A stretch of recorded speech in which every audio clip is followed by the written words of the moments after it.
Chair, respected Subha sir, Vikas sir, Vishnu sir, and dear students, I know we all are running out of time, so I will put myself on top gear. So don't worry about that. I will not try to summarize my ideas because these are very important, but somehow I will try to speak more in very less time.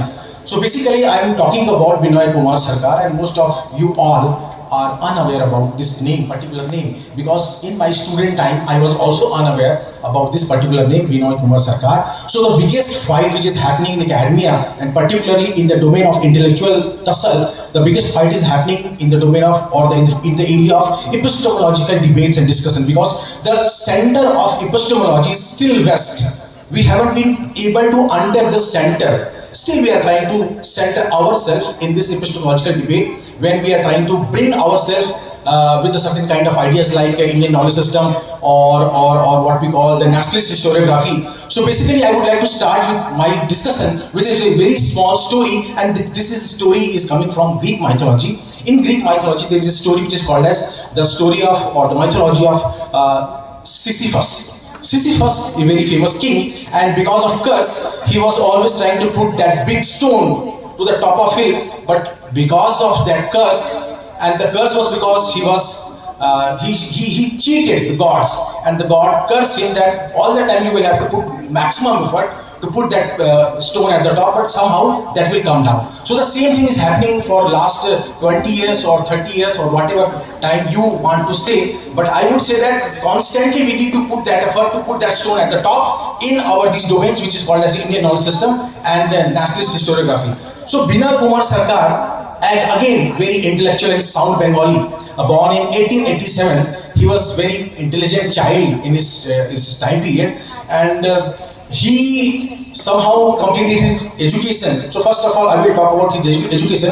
Why I would like to talk about his education? Because as most of great philosophers, great academicians, he was also inspired by the ideas of Swami Vivekananda and Satish Chandra Mukherjee. Because Swami Vivekananda's writing was so influential, not at today's time, but also at that time. It means in between 1900, his writings were so influential that because of his writings only, a lot of intellectuals were inspired to participate in social life. And because of that experience, because of all these learnings, he also wanted to participate against the partition of Bengal. So he was very much intellectual person. He wanted. It was in his hand to keep his life and his exercise to the academies only, but he intentionally chosen to participate against this partition of Bengal, and somehow he managed to come out of his personal life to the public life, and he started to come into the political life also. And he was a person who started his journey as a political philosopher, and later on he migrated himself to a methodologist. I won't say that he has only contributed to the domain of history, but he has also enoughly contributed to the whole domain of epistemological understanding of social science at 19th or early 20th century. So what are his contributions in the methodology? I will just tell you about some portions. Like for example, at that time there was one famous idea in sociology, and that is the theological state, metaphysical state and positive state. These are the sociological theories, and it was happening because of the colonial or imperialist understanding about the non-Western world.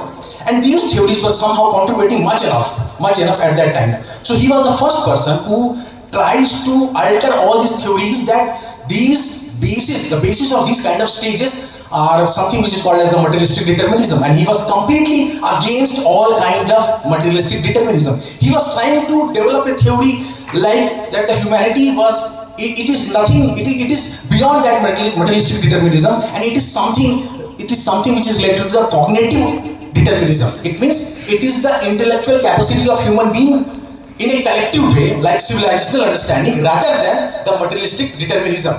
So these are very important ideas. He was also criticizing the ideas of Immanuel Durkheim, and he was somehow in support of Max Weber, because Max Weber, somehow he was realizing that Max Weber had some idea about the Hindu society and Hindu philosophy. So he admired a lot about the writing of Max Weber, because there is a lot of writings by Max Weber on Hinduism and Buddhism, and in this writing he actually tried to understand about the core of Hindu philosophy, and this understanding also inspired Binoy Kumar Sarkar for his later writings. And what are his major contributions in our academia, and basically the methodological understanding and methodological contributions, these are very important for all of us. So I will just summarize major portion of his methodological contributions, because it is not well enough to just praise some people that these are the nationalist historians, so we should just worship them.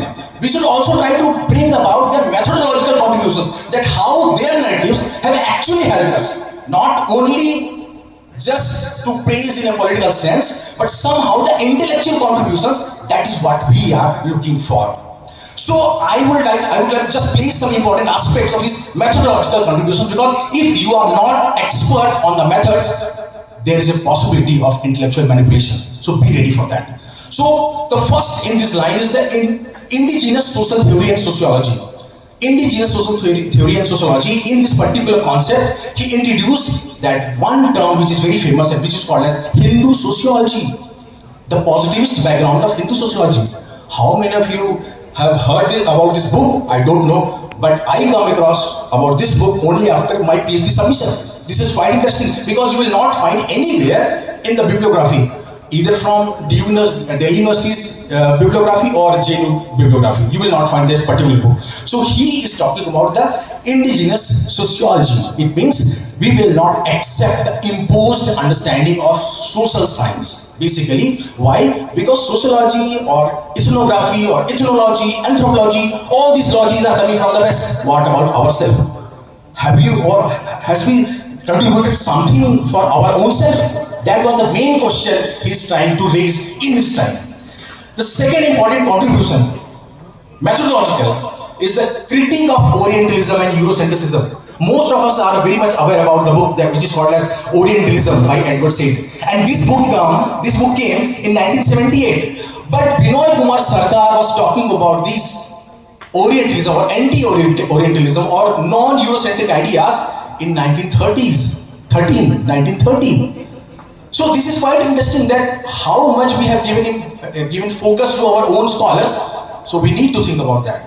The next idea he introduced methodologically is about the international relations. Very interesting.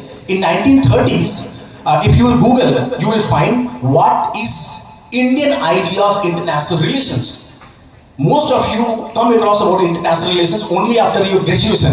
That international relations is something which is coming from the West because of the terms like diplomacy, multilateralism. So these concepts are coming from the West, but we haven't looked ourselves, because this person is writing in 1999 about Mahabharata, about Supraniti Sar, that how we can pursue our international relations or diplomacy.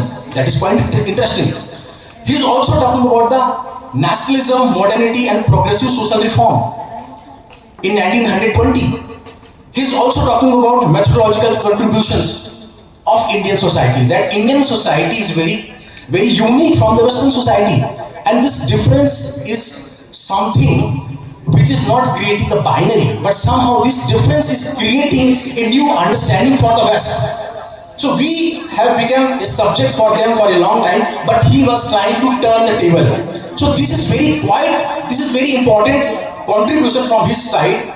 So basically his legacy is there in Indian sociology, international relations, intellectual history and post-colonial studies, and democratic and social reform. So I think that this is just a summary because of the time constraint. So if you are more interested and if you think that these ideas are having something value for your own understanding, read something on Binoy Kumar Sarkar, or you can discuss with me, because I started reading on Binoy Kumar Sarkar in our last seminar, which we did in JNU last year on the same thing, which was the nationalist historiography. So from that point of time, I started my own study, and still I am learning a lot about Binoy Kumar Sarkar. Thank you so much.